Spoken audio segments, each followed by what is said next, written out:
Page 141, the Marine's Hymn, very famous melody here in the United States.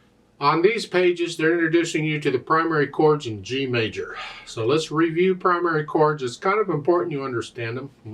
Every key signature has 3 primary chords, and we're going to learn them as we go through the key signatures. We had C major already, and the numbers are the 1, 4, and the 5, 7 chords. That is the chords built on those steps of the scale. In C major, it was here, 1, 4, and the 5, 7. Of course, we rearrange it, and we went here, 1, and 4, and the 5, 7 here. We didn't use that note. Same thing in any key. So now we get them in G major. So in G major, here, the steps 1, 2, 3, 4, 5, 6, 7. Well, the first step, that's step 1, so the 1 chord would be the G chord. It's 1 chord in G major. It's a 5 chord in C major. Isn't that fun? You're just going to love it. I just know. Then the 4 chord is 1, 2, 3, 4 here. There's a C chord, which is the 1 chord in C major. It's a 4 chord in G major. Well, generally, we take it, we put the G on the bottom here. This way we can go from here to here. I'm not moving the hand around. And then the 5, 7 chord, well, that's 1, 2, 3, 4, 5. It's a 5 chord. Remember, there's an F sharp in G major. And we add the 7th to it. 4 notes. And generally, we'll leave out one of the middle notes. You need to have the top and bottom. Right here. And usually, we leave out the A.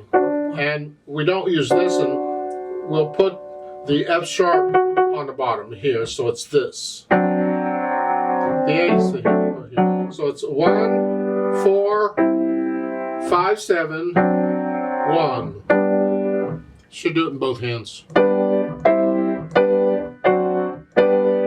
Whatever progression you choose to use, it's just what. Just be comfortable with them. They have them here on page 141. They show them in the middle of the page, and okay, just be comfortable with them.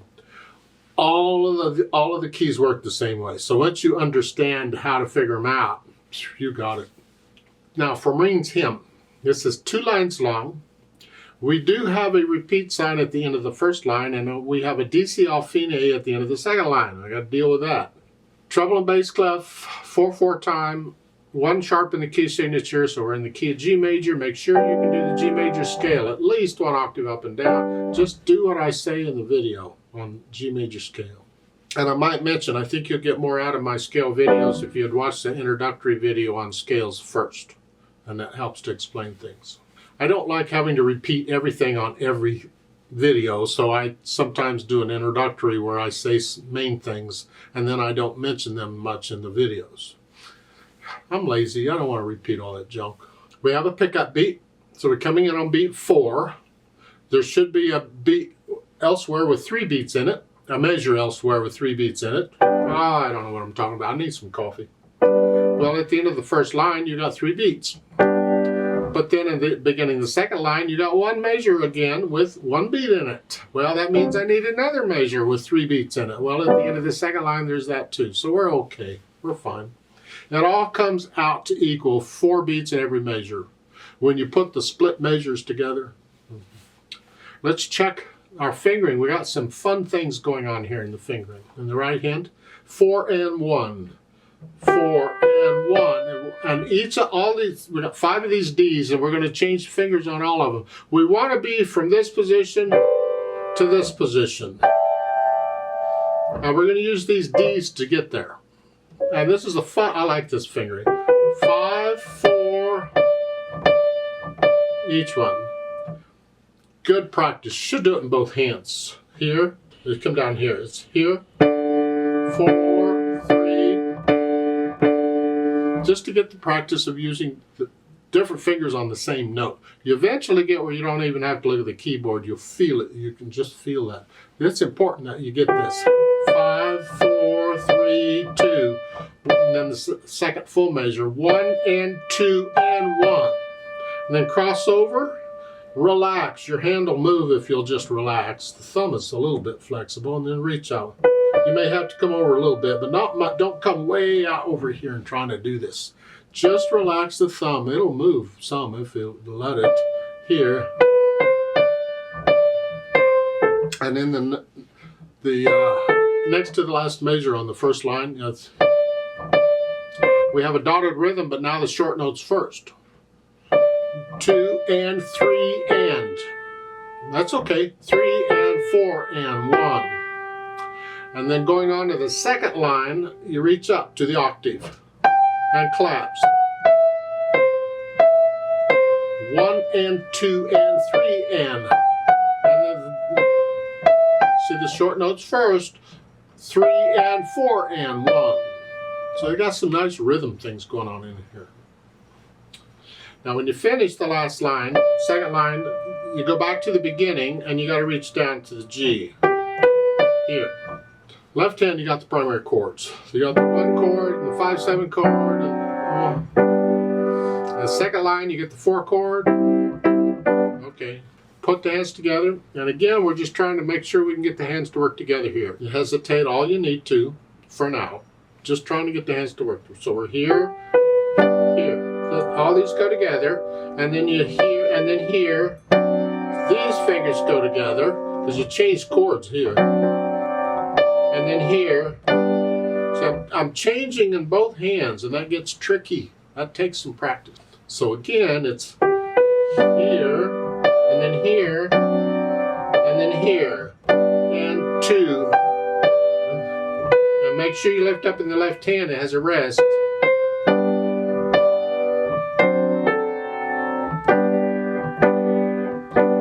Second line. Those are by themselves. Make sure the left hand isn't playing anything. 1 and 2. And again, those eighth notes are by themselves. The left hand has a rest. So you go through and put the hands together, and then go back through it dozens of times, I don't know, and get rid of the hesitation so it is a nice, steady beat. People typically will march to this in a parade. So it needs to be a steady beat anyway, but you can imagine people stepping to this as you're playing it. So no hesitations anywhere. Then we add the articulation, which they really don't give you much. It's connect all this together. Then you can lift up. And you can, if you want, take advantage of this lift up. So you don't have to do that, just lift up and move. I have a problem in doing that is because I want to be able to feel my way around the keyboard, and when I lift up like that, I've lost the feeling. I mean, when I come down, it's liable to be anywhere, and I want to know where that is, and I can do it better if I feel it. That's why when I first figure out a fingering on something, working on something, I play it all connected so I can feel it better. Then when I lift up, I'm still kind of doing this, but I'm lifting up, so it's a new phrase. But I'm not just lifting up here and moving down. That's a different thing altogether. I recommend still going here and just lift up. And then lift up at the end. Again, it's even at the end. You can come out here and here to go to the second line, to lift up to move. But I like to feel it, so I'm still going to stretch out and feel this octave, and then I can feel that. And then I collapse. So I can feel my way around the keyboard as I'm playing. In the left hand, you connect these half notes and dotted half notes as best you can, but then the staccatos, it's hinge at the wrist. Short. Then the dynamics, so they apply to the melody. That's the right hand. It's loud, whatever you think loud is. Keep these chords soft. We want to hear the right hand.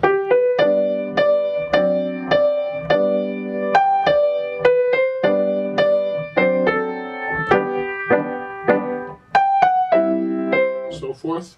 The whole thing is on the loud side. Again, once you get to know it and you get into it, you can come down a little bit, but you're staying in the loud area. But you can get a little louder and softer. And then finally the speed. Probably have heard lots of recordings of this. Was just take it left, right, left, right, left, right. Something along in that area. Yeah. Then remember the repeat sign at the end of the first line, so you're going to repeat and do the first line again. And the DC all fine, remember DC means go back to the beginning. All fine means go to fine. And fine is at the end of the second line. There would be a thin and thick bar line there to show the end of it, but the repeat sign's covering it up. So it's there. That's fine.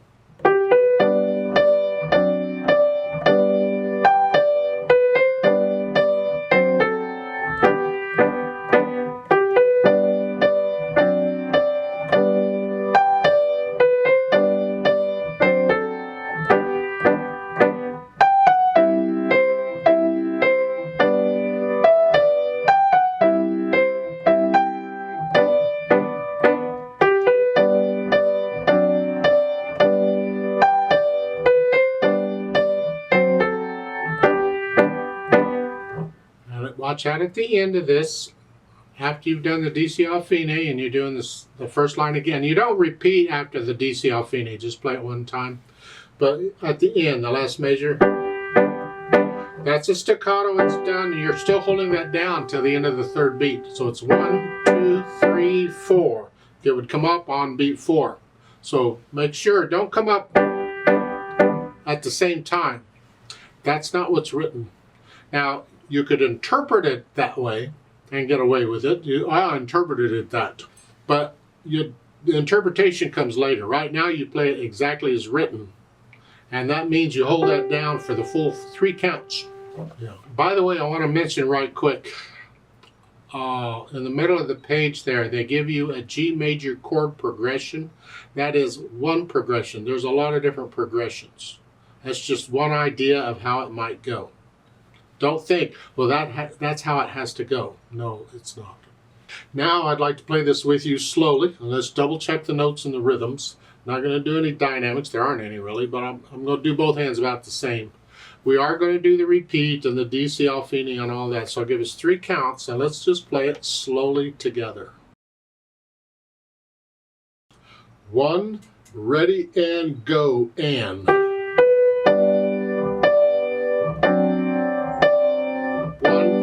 2 and 3 and 2 and 3 and 4 and repeat. 1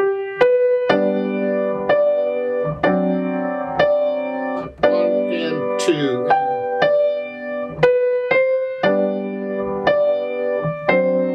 4 and 1 and 2 and 3 and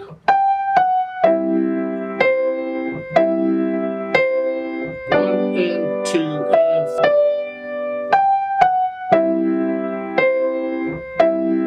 4 and to the beginning. 1